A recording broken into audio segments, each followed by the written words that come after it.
ಸಾಂಸ್ಕೃತಿಕ ನಗರ ಮೈಸೂರಿಗೆ ಮುಖ್ಯಮಂತ್ರಿ ಸಿದ್ದರಾಮಯ್ಯನವರು ಬಂಪರ್ ಕೊಡುಗೆ ಕೊಟ್ಟಿದ್ದಾರೆ.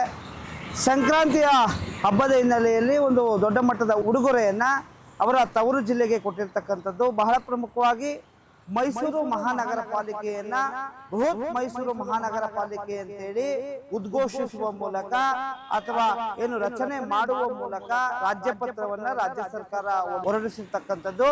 ಹೀಗಾಗಿ ಬಹಳ ಪ್ರಮುಖವಾಗಿ ಮೈಸೂರು ನಗರ ಪಾಲಿಕೆಯನ್ನು ಬೃಹತ್ ಮೈಸೂರು ನಗರ ಪಾಲಿಕೆಯನ್ನಾಗಿ ಮಾಡಲಾಗಿದೆ.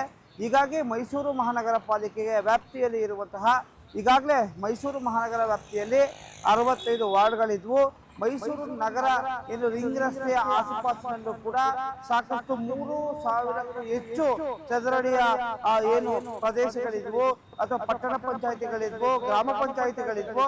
ಆ ಎಲ್ಲ ಗ್ರಾಮ ಪಂಚಾಯಿತಿಗಳನ್ನು ಕೂಡ ಈಗಾಗಲೇ ಏನು ಮೈಸೂರು ಬೃಹತ್ ಮೈಸೂರು ಮಹಾನಗರ ಪಾಲಿಕೆಯ ವ್ಯಾಪ್ತಿಗೆ ಸೇರಿಸುವಂತಹ ಕೆಲಸವನ್ನ ರಾಜ್ಯ ಸರ್ಕಾರ ಮಾಡಿದೆ. ಹೀಗಾಗಿ ಏನು ರಾಜ್ಯಪತ್ರವನ್ನು ಕೂಡ ಅಧಿಕೃತವಾಗಿ ಹೊರಡಿಸಿರ್ತಕ್ಕಂಥದ್ದು. 30 ದಿನಗಳ ಒಳಗೆ ತಕರಾರು ಅಥವಾ ಏನು ಅಬ್ಜೆಕ್ಷನ್ ಏನಿದೆ ಅದನ್ನು ಸರ್ಕಾರಕ್ಕೆ ಸಲ್ಲಿಸಬಹುದಾಗಿದೆ. ಹೀಗಾಗಿ ಏನು ಸಾಕಷ್ಟು ಜನರ ಕನಸೇನಾಗಿತ್ತು ಬೃಹತ್ ಮೈಸೂರು ಮಹಾನಗರ ಪಾಲಿಕೆ ಆಗಬೇಕು ಅಂತೇಳಿ ಸಾಕಷ್ಟು ರೀತಿಯ ಚರ್ಚೆಗಳಿದ್ವು. ಹೀಗಾಗಿ ಈ ನಿಟ್ಟಿನಲ್ಲಿ ಬೃಹತ್ ಮೈಸೂರು ನಗರ ಪಾಲಿಕೆ ಮಾಡುವಂತ ಮುಖಾಂತರ ಸಿದ್ದರಾಮಯ್ಯವರು ತಮ್ಮ ನಿರ್ಧಾರವನ್ನ ಅಥವಾ ಏನು ತಮ್ಮ ಅವಧಿಯಲ್ಲಿ ಒಂದು ಐತಿಹಾಸಿಕ ನಿರ್ಣಯವನ್ನ ತೆಗೆದುಕೊಂಡಿದ್ದಾರೆ.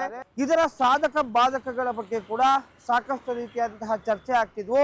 ಯಾಕಂದ್ರೆ ಕಳೆದ 2 ವರ್ಷದಿಂದನೂ ಕೂಡ ಮೈಸೂರು ನಗರ ಪಾಲಿಕಾ ವ್ಯಾಪ್ತಿಯ ಏನು ನಗರ ಪಾಲಿಕೆಯಲ್ಲಿ ಸದಸ್ಯರ ಒಂದು ಸದಸ್ಯತ್ವ ಮುಗಿದ್ರೂ ಕೂಡ ಯಾವುದೇ ರೀತಿಯಾದಂತಹ ಚುನಾವಣೆಗಳಾಗಿಲ್ಲ. ಹೀಗಾಗಿ ಸಾಕಷ್ಟು ಶೀಘ್ರವೇ ಚುನಾವಣೆಯನ್ನ ಮಾಡಬೇಕು ಅಂತೇಳಿ ವಿಪಕ್ಷಗಳು ಪಟ್ಟನ್ನು ಹಿಡಿದಿದ್ವು.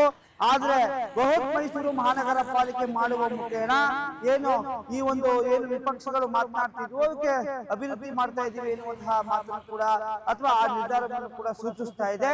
ಈ ನಿಟ್ಟಿನಲ್ಲಿ ಬಹಳ ಪ್ರಮುಖವಾಗಿ ಈಗ ಸರ್ಕಾರಕ್ಕೆ ಇರುವಂತಹ ಸವಾಲುಗಳೇನಿದೆ ಬೃಹತ್ ಮೈಸೂರು ಮಹಾನಗರ ಪಾಲಿಕೆಯನ್ನ ಮಾಡುವ ಮುಖಾಂತರ ಏನು ಮಾಡಿದ ನಂತರ ಸರ್ಕಾರಕ್ಕೆ ಇರುವಂತಹ ಸವಾಲುಗಳೇನಿದೆ ಆ ಸವಾಲುಗಳು ಕೂಡ ಯಾವ ರೀತಿ ಸರ್ಕಾರ ಎದುರಿಸುತ್ತೆ. ಯಾಕಂದ್ರೆ ಈಗಾಗಲೇ ಬೃಹತ್ ಮೈಸೂರು ಮಹಾನಗರ ಪಾಲಿಕೆಗೆ ಕಡ್ಕೋಳ ಪಂಚಾಯಿತಿ ಇರ್ಬೋದು, ಆಲ್ನಳ್ಳಿ ಗ್ರಾಮ ಪಂಚಾಯಿತಿ ಇರ್ಬೋದು ಅಥವಾ ಏನು ಕಡ್ಕೋಳ ಪಟ್ಟಣ ಪಂಚಾಯಿತಿ, ಭೋಗಾದಿ ಸೇರಿದಂತೆ ಸಾಕಷ್ಟು ಶ್ರೀರಾಮ್ಪುರ ಹೀಗೆ ಅನೇಕ ಏನು ಪಟ್ಟಣ ಪಂಚಾಯಿತಿಗಳು ನಗರಸಭೆಗಳು ಅದರ ಒಳಗೊಂಡಂತೆ ಭೋಗಾದಿ ಬೀರುಗುಂಡಿ ಗ್ರಾಮ ಪಂಚಾಯಿತಿಗಳು ಕೂಡ ಸಾಕಷ್ಟು ಗ್ರಾಮಗಳು ಸೇರ್ತವೆ.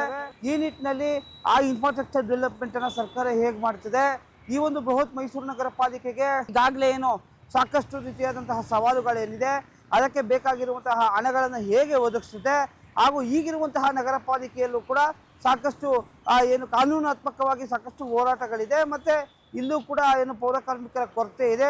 ಹೀಗಾಗಿ ಒಂದು ದೊಡ್ಡ ಮಟ್ಟದ ಸವಾಲೇನಿದೆ ಈ ಸವಾಲನ್ನು ರಾಜ್ಯ ಸರ್ಕಾರ ಹೇಗೆ ಎದುರಿಸುತ್ತೆ ಅಥವಾ ಬೃಹತ್ ಮೈಸೂರು ನಗರ ಪಾಲಿಕೆಯನ್ನು ಮಾಡುವಂಥ ನಿಟ್ಟಿನಲ್ಲಿ ರಾಜ್ಯ ಸರ್ಕಾರ ಅಥವಾ ಮುಖ್ಯಮಂತ್ರಿ ಸಿದ್ದರಾಮಯ್ಯನವರು ಉಸ್ತುವಾರಿ ಸಚಿವರಂಥ ಮಾದೇವಪ್ಪನವರು ಹೇಗೆ ಮುಂದಾಗ್ತಾರೆ ಅಂತೇಳಿ ಕಾದು ನೋಡಬೇಕಾಗಿದೆ.